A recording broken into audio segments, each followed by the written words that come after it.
Assalamu alaikum wa rahmatullahi wa barakatuh. Welcome back to the proof that Islam is the truth. And in our previous episode, we were discussing the prophecies of Prophet Muhammad, may Allah's peace and blessings be upon him, in the Bible. And now today we're going to be dealing with another fascinating subject, and that is the subject of prophecies. Now, we mentioned in our previous episodes how the Bible, in both Deuteronomy 18:18 and also in Isaiah and also in the Gospel of John, in those passages we quoted, that the Comforter, the Paraclete, Ahmed, the Prophet Muhammad sallallahu alaihi wasallam, that Prophet, he will foretell them of things to come. And this is a quality of a Prophet, because Allah alone indeed is Alimul Ghaibi. He is the one who has knowledge of the unseen. It is only Allah who truly knows the future.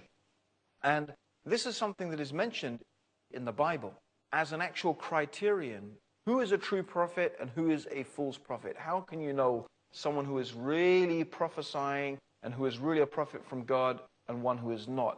One of the criterions that you can apply is, does the things that he foretells, do they take place? Do they actually happen? Okay, so the Bible says, and if you shall say in your heart, how shall we know the word which the Lord hath spoken? If the thing followeth not, nor come to pass, then that is the thing which the Lord has not spoken. But the prophet has spoken presumptuously, and thou shalt not be afraid of him. So we can know a false prophet from a true prophet, depending, does that prophecy come true? So there are true prophets and there are false prophets. There are people who claim prophethood, but one of the criterion that we can use in order to know that the claim is false is that indeed the things they say don't happen.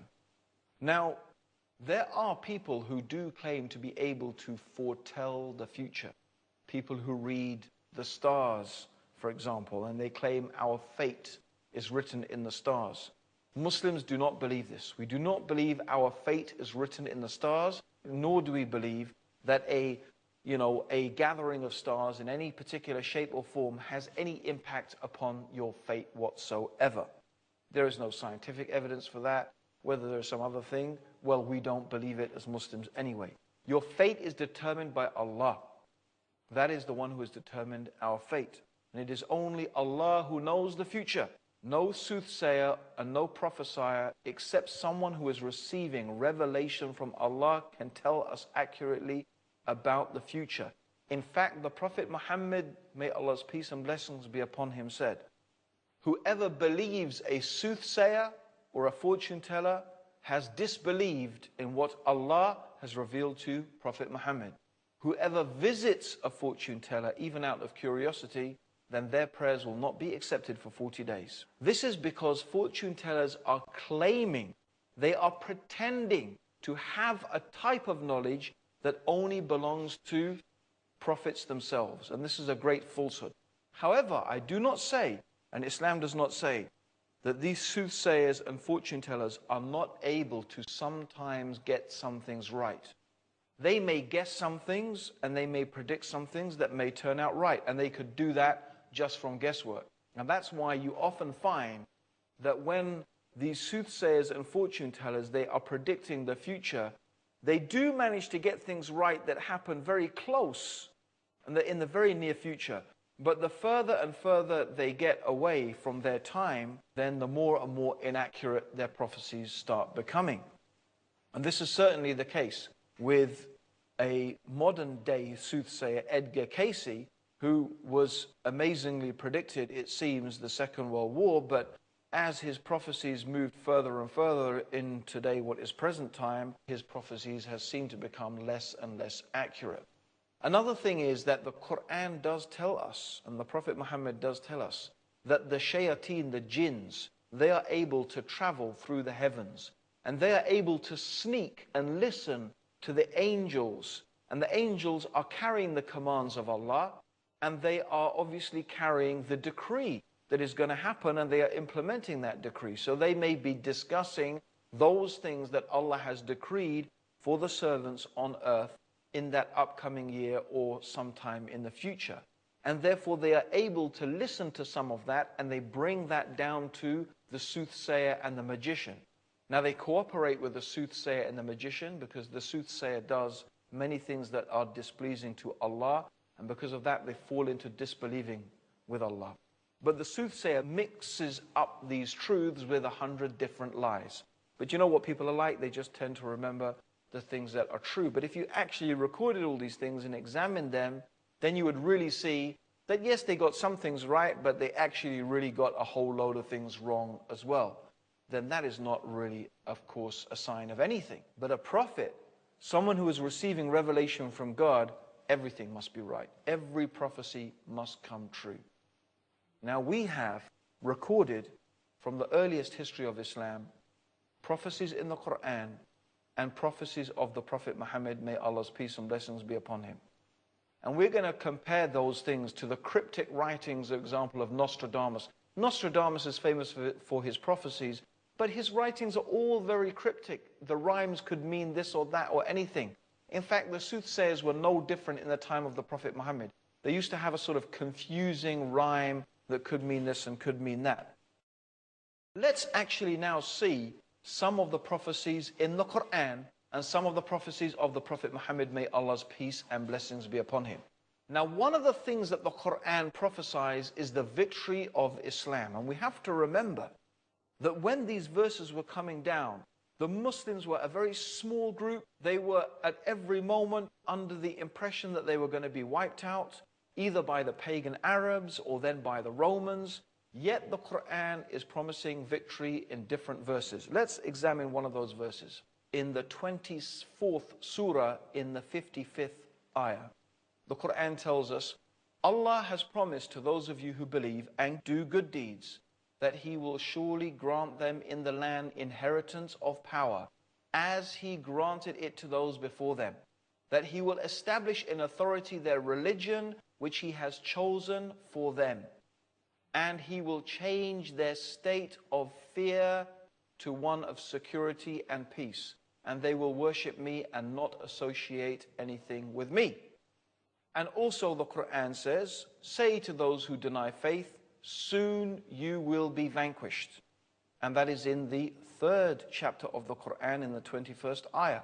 And again in the 110th chapter of the Qur'an, in ayah 1 to 2, when comes the help of God and victory, and you see the people enter Allah's religion in multitudes.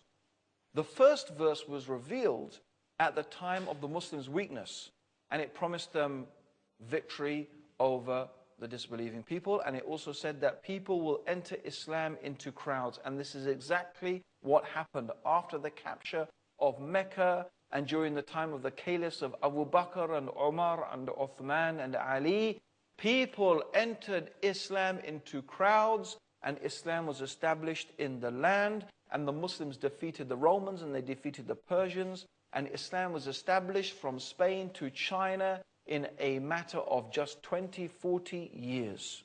And this also fulfills in part another prophecy of the Qur'an.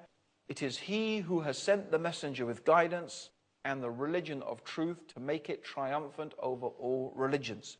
This is in the 9th chapter of the Qur'an, in the 33rd ayah.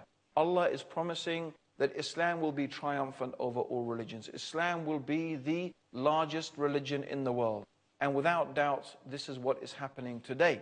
Although it is perhaps 50-50 at the moment between Christianity and Islam, it is predicted by people who study this matter due to conversions and demographics that by the year 2050, 30% of all human beings on this planet will be Muslim, and it will make Islam the largest religion on the face of the earth. Actually, what we find is that Judaism, Christianity, and paganism have never really established a lasting dominance physically and intellectually since the coming of Islam. Even in terms of Christianity, you may say the Christian world is dominant economically and militarily, but in reality, it is not really Christian.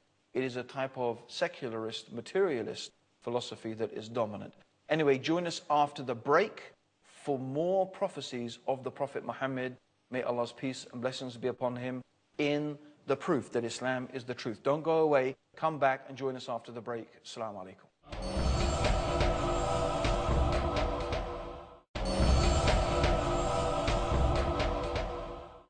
Assalamu alaikum wa rahmatullahi wa barakatuh. Welcome back to the Proof That Islam is the Truth, where we are talking about the prophecies of the Prophet Muhammad. May Allah's peace and blessings be upon him. We talked about how Islam is going to be the dominant religion. Indeed, it is becoming that. It is that. And we mentioned about how Islam until today is growing, and that how the Qur'an was promising the Muslims victory even though they were so small and they were so weak. Also, there is another prophecy in the Qur'an, in the 30th chapter of the Qur'an, in the verses 1 to 7, a very interesting prophecy. The Roman Empire has been defeated in a land close by. This is what the Qur'an is saying. But they, even after this defeat, will gain victory in a few years. Allah's is the command in the past and in the future. On that day shall the believers rejoice with the help of Allah. He helps whom He wills. Allah is the mighty and the most merciful. It is the promise of Allah. Allah never breaks His promise, but most men do not understand. They crave for the outer things of this life, but of the hereafter they are heedless. Now, the Eastern Roman Empire, the Byzantine Empire, had for many years been fighting the Persian Empire, and they suffered a massive defeat at the hands of the Persians, who captured Jerusalem in the year 614 of the Christian era. And after that, Egypt fell, and then Syria fell. And Constantinople itself was laid siege to. This means a land close by. Now, the pagan Arabs actually delighted in this, as it seemed to signal to them the success of idolatry and its followers over the people who followed the revelation of Ahlul Kitab, the Christians in this case. And when this verse was revealed, it seemed impossible that the Roman Empire, the Byzantine Empire, would ever recover. It seemed it was the end. The Persians had reached dominance. The Byzantines, it seemed, were finished. Now, the word in the Qur'an, translated a few, is bidah, which actually means anything from 3 to 9 years. That term means anything from 3 to 9 years. And Ubay, we mentioned him in a previous talk. Ubay, who was a pagan Arab, he actually betted Abu Bakr, who was a close companion and a friend of the Prophet Muhammad sallallahu alaihi wasallam. He betted Abu Bakr that this will never happen. This will never happen, he said. I'll take a bet. Now, this is before gambling was forbidden. Of course, gambling is not allowed, and that was forbidden later.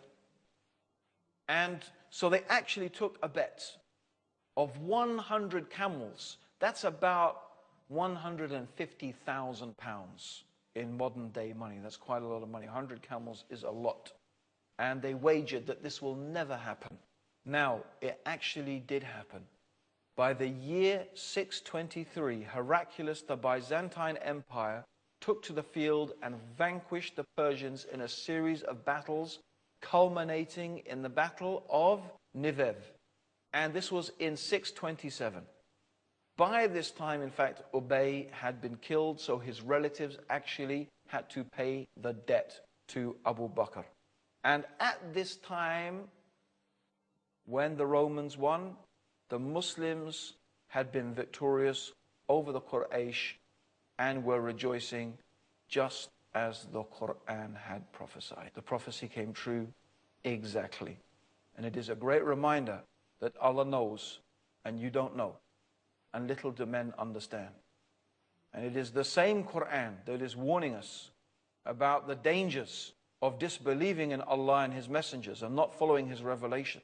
It is the same Qur'an that warns us of the hellfire and invites us to the paradise, and warns us of the distress and the misery that people will suffer on the Day of Judgment for not following the truth. Anyway, we've got some more prophecies for you coming up. So let's mention, these are some prophecies from the hadith, or the sayings of the Prophet Muhammad sallallahu alaihi wasallam. And there is a long narration that is found in the 2 authoritative books of hadith. This means Bukhari and Muslim. We've mentioned Sahih al-Bukhari before. Sahih Muslim, we also mentioned it previously, in fact. These are considered to be the most 2 authentic sources of information, textual information, in the religion of Islam after the Qur'an. Now, according to this long hadith, the Prophet Muhammad was sitting in a garden, and Uthman ibn Affan walked in And the Prophet asked Abu Musa Ash'ari, who was with him, to inform him of the good news of paradise. So to tell Uthman of the good news of paradise. And also that people would mutiny against him. And this exactly is what happened. It is well known from Islamic history that the people did mutiny against Uthman ibn Affan. In fact, they even killed him. Prophecy came true exactly as the Prophet had said. In another narration, while the Muslims were fighting the Jews in Khaybar, after some days of attempting to besiege the fortress, the Prophet said the next day he would entrust the flag to a man whom Allah would give victory. And he gave the flag to Ali, and the same day the fortress was conquered by the Muslim under Ali's command, as the Prophet Muhammad had prophesied. In another hadith, the Prophet ﷺ said, the caliphate will last for 40 years. Then there will be a biting kingship. So the caliphate will last for 40 years. The caliphate are the righteous successors of the Prophet Muhammad ﷺ. And then after that, there will be a biting kingship. So the Prophet said 30 years. And it happened exactly like this. The rule of the rightly guided khulafa, meaning Abu Bakr, Umar, Uthman, and Ali, was exactly 30 years. Okay? So we had Abu Bakr for 2, Umar for 10, Uthman for 12, Ali for 2.5, and Hassan, who succeeded Ali ibn Talib, was 3.5 years. So that makes, as the Prophet ﷺ said, exactly 30 years. After that, evil spread and kingship was established, just as the Prophet Muhammad ﷺ said would happen. In another hadith, the Prophet Muhammad ﷺ, he predicted the capture of Egypt. Remember, this is a time when the Muslims, they're just a small group of people. Yet he's telling them, you're going to capture Egypt. And he even said and told them, treat the people well. And he mentioned also that they would seize the treasures of the Persian Emperor. Can you imagine this? He is telling them, you will defeat the Persians. You will seize the treasures of the Persian Emperor. And he described the palace. And all of these things happened as the Prophet Muhammad ﷺ said. He even mentioned concerning one particular companion, Suraqah ibn Malik, that you will wear the bracelets of the Persian Emperor. And in fact, this is exactly what happened. The bracelets fell into the possession of Umar ibn al-Khattab. He called Suraqah, who was still alive. Of course, he could have been killed in all of these wars, but he was alive.